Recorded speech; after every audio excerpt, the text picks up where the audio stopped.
એક ભરવાડ પાસે ઘણા ઘેટા હતા.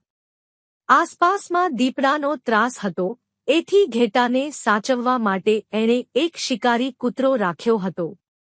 ભરવાડ કૂતરાને સારી રીતે રાખતો, એને સારું સારું ખાવાનું આપતો. પરંતુ કૂતરો નિમકહરામ હતો. પોતે ઘેટાની સરસ રખેવાળી કરે છે એવો માલિક આગળ દેખાવ કરતો, પરંતુ અંદરખાનેથી રોજ એક ઘેટાને મારીને ખાઈ જતો. છેવટે પાપનો ઘડો ફૂટ્યા વગર રહે. એક દિવસ એ ઘેટાને મારી ખાતા જ પકડાઈ ગયો. હવે ભરવાડ એને છોડે. ભરવાડનો રોષ એના પર બરાબર ઉતર્યો.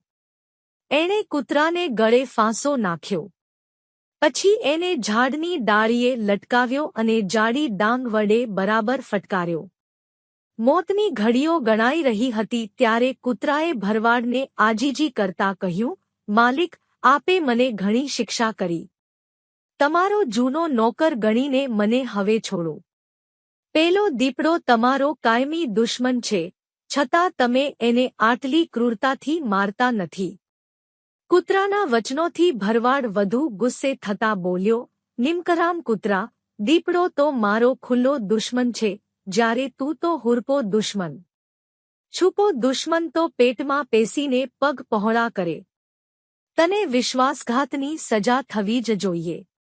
છેવટે કૂતરો ડાળીએ લટકતો રહી મૃત્યુ પામ્યો.